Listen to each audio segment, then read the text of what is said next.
Hello दोस्तों, आज हम करेंगे रीजनिंग के महत्वपूर्ण प्रश्न को हल। और दोस्तों, इन प्रश्नों के अभ्यास के माध्यम से आप अपनी किसी भी परीक्षा की तैयारी को बेहतर कर सकते हो। आइए दोस्तों, शुरू करते हैं आज का पहला प्रश्न।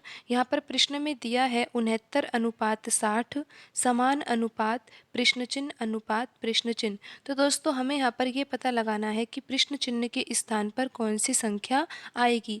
तो ये पता लगाने के लिए कि यहाँ पर प्रश्न चिन्ह के स्थान पर कौन सी संख्या आएगी, सबसे पहले हमें यहाँ पर ये जानना होगा कि समान अनुपात से पहले जो दो संख्याएं लिखी हुई है जिनके बीच में अनुपात का चिन्ह है, इन दोनों संख्याओं में क्या संबंध है। क्योंकि जो संबंध समान अनुपात से पहले लिखी हुई दो संख्याओं के बीच में होता है, वही संबंध समान अनुपात के बाद की संख्याओं में भी होता है। तो सबसे पहले तो यही जानना होगा ना कि 69 और 60 में कैसा संबंध है। 69 के द्वारा 60 को किस तरीके से प्राप्त किया जा सकता है, या फिर 60 के द्वारा 69 को किस तरीके से प्राप्त किया जा सकता है। बहुत आसान तरीके से प्राप्त किया जा सकता है। अगर 69 में से 9 घटा दिया जाए तो यहाँ पर 60 बिल्कुल आसान तरीके से प्राप्त किया जा सकता है। अब हम देखते हैं कि जो ये ऑप्शन दिए हुए हैं, इन ऑप्शन में से किस ऑप्शन में ये तरीका लग रहा है। तो दोस्तों, अगर आप 95 में से 9 घटाओगे तो क्या 104 आएगा? नहीं आएगा। 77 में से 9 घटाने पर 56 आता है? बिल्कुल भी नहीं आता है। 71 में से 9 घटाने पर 42 को प्राप्त नहीं किया जा सकता। और उसी प्रकार 93 में से 9 घटाने पर 58 को प्राप्त नहीं किया जा सकता। तो ये तरीका यहाँ पर दिए गए ऑप्शन में नहीं लग रहा है। तो यहाँ पर किसी और तरीके से हमें यहाँ पर समझना होगा कि 69 के द्वारा 60 को प्राप्त कैसे किया जा सकता है। एक तरीका ये भी हो सकता है कि अगर 69 के दोनों अंकों का यूज लिया जाए तो 69 दो अंकों की संख्या है। दोनों अंक कौन कौन से हैं? एक अंक 6 है, दूसरा अंक है 9। अगर इन अंकों का गुणा कर दिया जाए तो कितना आता है? 54 आता है। और 54 में अगर 6 जोड़ा जाता है, बिल्कुल दोस्तों, 54 में अगर 6 जोड़ा जाता है तो 60 को प्राप्त किया जा सकता है। इस तरीके से भी 69 से 60 को प्राप्त किया जा सकता है। तो अब हम देखते हैं कि ये तरीका कौन से ऑप्शन में लग रहा है। पहला ऑप्शन है 95। 95 दो अंकों की संख्या है। अगर इनके अंकों का गुणा किया जाए, 95 दो अंकों की संख्या है, अगर अंकों का गुणा किया जाए तो यहाँ पर आएगा 45। और फिर हमें क्या करना है? 6 जोड़ना है, क्योंकि यहाँ पर 54 में 6 जोड़ा गया था 60 को प्राप्त करने के लिए। तो यहाँ पर हम यही तरीका लगा रहे हैं। तो 45 में 6 जोड़ेंगे तो कितना आ रहा है? 51 आ रहा है। तो ये तरीका यहाँ पर ऑप्शन ए में नहीं लग रहा है। अब हम ऑप्शन बी में चेक करते हैं। ऑप्शन बी में जो 77 लिखा हुआ है, अगर इसके अंकों का गुणा कर दिया जाए तो 7 और 7 का गुणा करने पर 49 आएगा। और 49 में 6 जोड़ने पर कितना आएगा? 55 आएगा। लेकिन यहाँ पर तो 56 लिखा हुआ है, तो ये ऑप्शन भी सही नहीं होगा। बाकी ऑप्शन में भी हम चेक करके देखते हैं। ऑप्शन सी में लिखा हुआ है 71।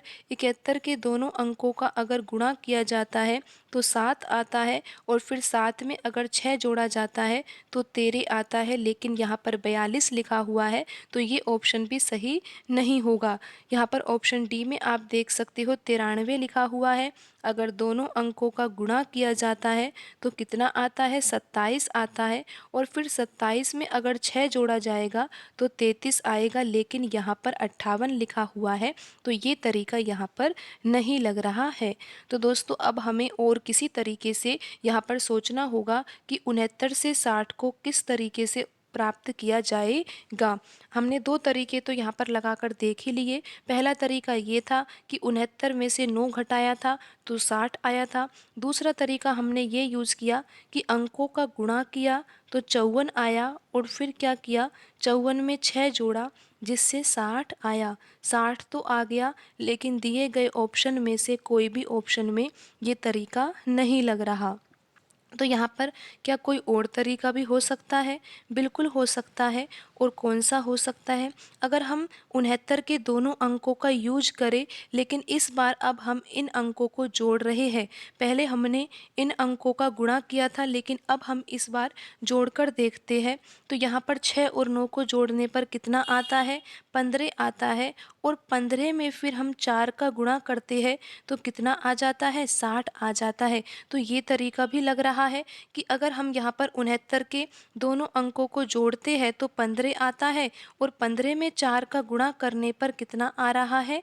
60 आ रहा है। अब ऑप्शन ए में हम देखते हैं कि 95 लिखा हुआ है। 95 के अंकों को जोड़ने पर, बिल्कुल दोनों अंकों को अगर जोड़ेंगे तो कितना आता है? 14 आता है। फिर हम क्या करेंगे? 14 में 4 का गुणा करते हैं तो कितना आता है? 56 आता है। लेकिन यहाँ पर 104 लिखा हुआ है, तो ये आंसर सही नहीं होगा। ऑप्शन बी में आप देख सकते हो 77 लिखा हुआ है। अगर यहाँ पर 77 के दोनों अंकों को जोड़ा जाता है, 7 और 7 को जोड़ा जाता है तो 14 आता है, और फिर 14 में अगर 4 का गुणा किया जाता है तो 56 आ जाता है। और आप यहाँ पर देख सकते हो कि यहाँ पर ऑप्शन बी में 77:56 लिखा हुआ है। एक बार आप फिर से समझ लीजिए कि यहाँ पर आंसर बी किस तरीके से आया है, क्योंकि यहाँ पर ये तरीका फॉलो हो रहा है। 69:60 लिखा हुआ है। यहाँ पर हमने कौन सा तरीका लगाया है? हमने 69 के दोनों अंकों को जोड़ा है। 6 और 9 को जोड़ने पर 15 आया, और फिर 15 में 4 का गुणा किया और 60 आ गया, और अनुपात के बाद लिखी हुई संख्या 60 है। और यहाँ पर ऑप्शन बी सही क्यों है? क्योंकि आप देख सकते हो कि ये तरीका ऑप्शन बी में लग रहा है। ऑप्शन बी में लिखा हुआ है 77, और 77 के अगर दोनों अंकों को जोड़ा जाता है, जैसा यहाँ पर 6 और 9 को जोड़ा गया था, तो 77 के दोनों अंक ही 7 हैं। तो 7 और 7 को जोड़ने पर कितना आया? 14 आया।